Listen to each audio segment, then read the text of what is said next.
데이터 분석과 함께하는 공모주 투자 당장TV입니다. 오늘은 1월 13일 목요일에서 13일 금요일까지 청약이 예정되어 있는 에드바이오텍의 기간 수요 예측 결과 분석을 통해 예상 수익을 알아보도록 하겠습니다. 이 영상은 보시고 청약 여부를 결정하시길 권해드립니다.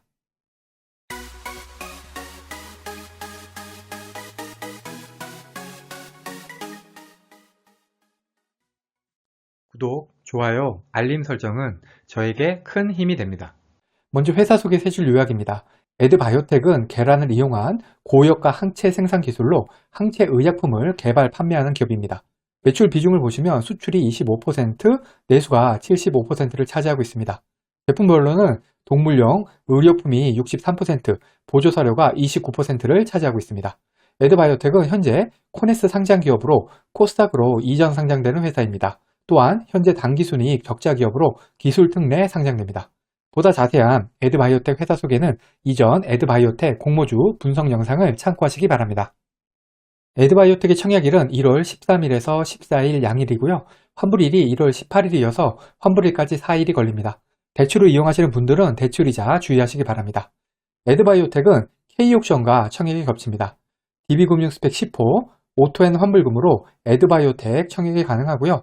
에드바이오텍 환불금으로는 그 다음 주에 있을 LG에너지솔루션 청약이 가능합니다. 일반 청약자 대상 주식수는 34만 주로 그중에 절반은 균등, 절반은 비례배정됩니다. 청약증권사는 대신증권 단독이고요. 한도까지 청약하기 위해서 필요한 청약증거금은 5,950만원, 대신증권의 청약 수수료는 없습니다. 청약을 하기 위해서는 청약 개시일 전날까지는 계좌를 개설하셔야 합니다. 대신증권은 상대적으로 청약 경쟁률이 낮은 증권사에 속합니다. 여기에다가 한도까지 필요한 청약 증거금도 5,950만원으로 적기 때문에 배정 수량은 많을 가능성이 높습니다. 여기 대신증권 청약 단위표를 정리해 두었으니 청약하실 때 참고하시기 바랍니다. 에드바이오텍의 공모가는 공모가 밴드 하단인 7,000원으로 결정되었습니다. 기간 수혜측을 보시면 밴드 하단이자 확정 공모가인 7,000원이 60.28%로 가장 많습니다. 하단 이하까지 포함하면 65.59%고요. 밴드 상단인 8,000원 이상은 26.56%였습니다. 거래 실적이 있는 해외 기관 투자자들은 모두 밴드 하단이나 하단 미만으로 청약을 했습니다. 공모가가 밴드 하단을 하회에서 결정할 만도 했는데 하단으로 결정된 점은 조금 아쉽습니다. 에드바이오텍의 기간 경쟁률은 102.15대 1입니다. 매우 안 좋은 기간 경쟁률입니다. 의무보유 확약 비율은 0%입니다. 즉, 의무보유 확약을 한 기관이 한 곳도 없는 것이죠. 그러면 21년 7월부터 지금까지 상장한 총 45종목과의 비교 데이터입니다. 이때 스펙, 리츠, 공모규모 1조 이상 종목은 제외시켰습니다. 에드바이오텍의 기존 주주 유통하는 물량은 157억, 14위, 기존 주주 유통하는 물량 비율은 24.69%, 전체 29위입니다. 기존 주주 유통하는 물량은 금액은 작은 편이지만 비율로는 평균보다 더 높은 것을 알 수가 있습니다. 에드바이오텍의 상장일 유통하는 물량은 252억, 전체 5위, 상장일 유통하는 물량 비율은 39.65%로 전체 29위입니다. 그래도 상장일 유통하는 물량은 코넥스 이전 상장 기업치고는 좋은 편이고 올해 상장한 기업과 비교해도 무난한 편입니다. 에드바이오텍의 기간 경쟁률은 102.15대 1로 전체 39위, 의무보유 확약 비율은 0%로 전체 꼴찌입니다. 기간 경쟁률은 매우 안 좋은 편이고 의무보유 확약 비율은 최악이라고 할 수가 있습니다. 그러면 시초가 기준 수익률, 시초가 기준 손실 가능성과 따상 가능성을 알아보겠습니다. 기존 주주 유통하는 물량이 100억에서 200억 사이였던 종목은 두 종목으로 공모가 기준 평균 시초가는 플러스 57%, 시초가가 공모가 아래였던 종목은 없었고요. 종가 기준 따상 이상이었던 종목은 한 종목으로 50% 확률입니다. 상장일 유통하는 물량이 500억 이하였던 종목은 15종목으로 평균 시초가는 플러스 78%, 시초가가 공모가 아래였던 종목은 한 종목으로 7% 확률, 종가 기준 따상 이상인 종목은 5종목으로 33% 확률입니다. 에드바이오텍의 유통하는 물량은 나쁘지는 않은 수준입니다. 기간 수요 예측 경쟁률이 500대 1 이하였던 종목은 14종목으로 평균 시초가는 플러스 1%, 시초가가 공모가 아래였던 종목은 8종목으로 57% 확률, 종가 기준 따상 이상이었던 종목은 없었고요. 의무보유 확약 비율이 5% 이하였던 종목은 총 13종목으로 평균 시초가는 플러스 4%, 시초가가 공모가 아래인 종목은 7종목으로 54% 확률, 종가 기준 따상 이상인 종목은 한 종목도 없었습니다. 기간 수혜치 결과에서 손실 확률이 57%, 54%로 50%가 모두 넘습니다. 평균 시초가는 각각 1%, 4%밖에 되지 않습니다. 그러면 예상 수익률을 살펴보겠습니다. 앞에서 살펴본 항목들의 가중치를 각각 1대, 3대, 3대, 3으로 두었을 때 에드바이오텍의 점수는 57점으로 전체 27입니다. 에드바이오텍에 속한 55점에서 65점을 받은 종목은 총 7종목으로 평균 시초가 상승률은 41%, 시초가가 공모가 아래였던 종목은 없었고 종가 기준 따상 이상이었던 종목도 없었습니다. 이 표로만 봤을 때 에드바이오텍의 수익은 41%를 기준으로 잡아야 하겠지만 이번에는 그렇게 하지 않았습니다. 왜냐하면 통상 에드바이오텍과 같은 코넥스 이전 상장 기업의 상장일 주가는 상장 전날 코넥스 종가보다 낮게 형성이 됩니다. 그런데 1월 12일 오늘 종가가 7,850원으로 확정 공모가인 7,000원 대비해서 12%만 높을 뿐입니다. 따라서 에드바이오텍의 수익은 플러스 12%를 기준으로 계산을 해보겠습니다. 그러면 예상 균등 배정 수량을 계산해 보겠습니다. 에드바이오텍과 비슷한 기간 경쟁률의 프롬바이오, 에이비온, S&D와 비교를 해보겠습니다. 이때 에이비온하고 S&D는 코넥스 이전 상장 기업으로 기간 경쟁률이 매우 낮은 것을 다시 한번 알 수가 있습니다. 청약 건수를 보시면 프롬바이오가 7만 건, 에이비온이 5만 건, S&D는 7천 건이 들어왔습니다.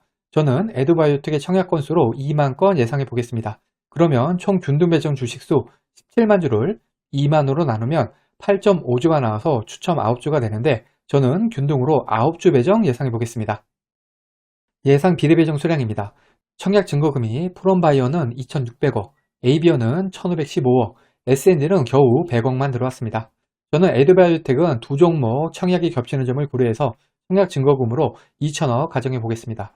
그러면 비례 경쟁률이 336대 1이 나와서 118만원당 한 주 배정, 17,000주 5,950만원, 즉 풀 청약 시에는 비례로 51주 배정을 예상하겠습니다. 그러면 비례까지 청약 시의 예상 수익입니다. 12% 상승한 7,840원의 매도 시 주당 840원 수익을 가정을 했고요. 5,950만원을 3% 대출금리 마이너스 통장을 이용해서 마련한다고 하면은 4일 대출이자가 19,562원, 청약 수수료는 2,000원이 있습니다. 최종 수익은 대출이자하고 청약 수수료를 제한 수익입니다.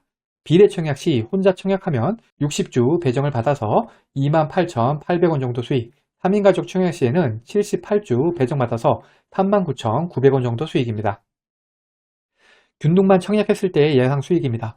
10주 청약 시에 청약 증거금이 35,000원 필요하고요. 계산 방법은 비례 청약 시와 동일합니다.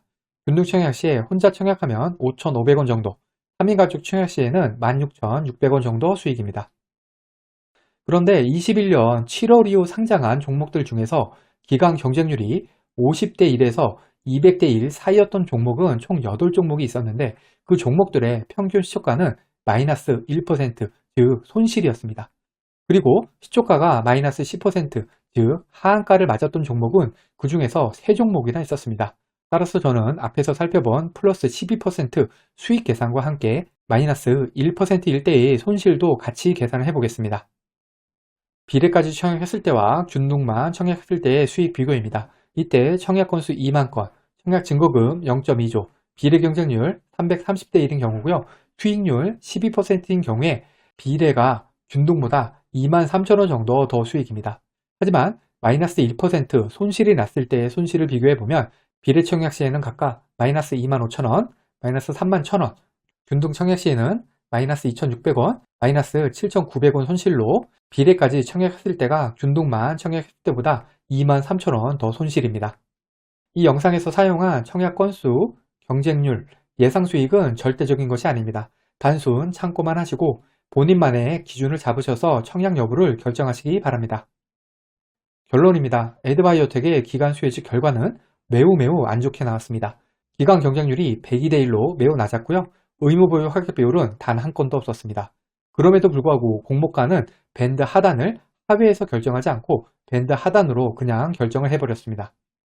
앞에서 설명드렸듯이 통상 에드바이오텍과 같은 코넥스 이전 상장 기업들의 상장일 주가는 상장 전날 코넥스 종가보다 낮게 형성이 되기 때문에 에드바이오텍이 현재 주가를 유지를 한다면 공모주로서 매력은 매우 떨어진다고 생각이 됩니다.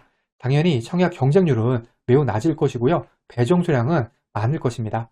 배정 수량이 많기 때문에 한 방을 노리고 청약하시는 분들이 계시겠지만, 그리고 이게 가끔은 성공을 합니다. 아무튼 분명 손실 가능성이 훨씬 높은 공모주임을 명심하고 청약을 결정해야겠습니다. 과거의 데이터가 미래를 보장하진 않습니다. 오늘 영상은 참고만 하시길 바랍니다. 기관 수혜식 결과와 상장에 유통하는 물량이 아무리 좋더라도 공모주 투자는 손실을 볼 수가 있습니다. 이 영상은 공모주 관련 정보 제공을 위한 것으로 종목 추천 영상이 아닙니다. 후회 없는 투자를 위해서는 반드시 공부하신 후 스스로 투자 여부를 결정하셔야 합니다. 이상으로 에드바이오텍 수요 예측 결과 분석 영상을 마치겠습니다.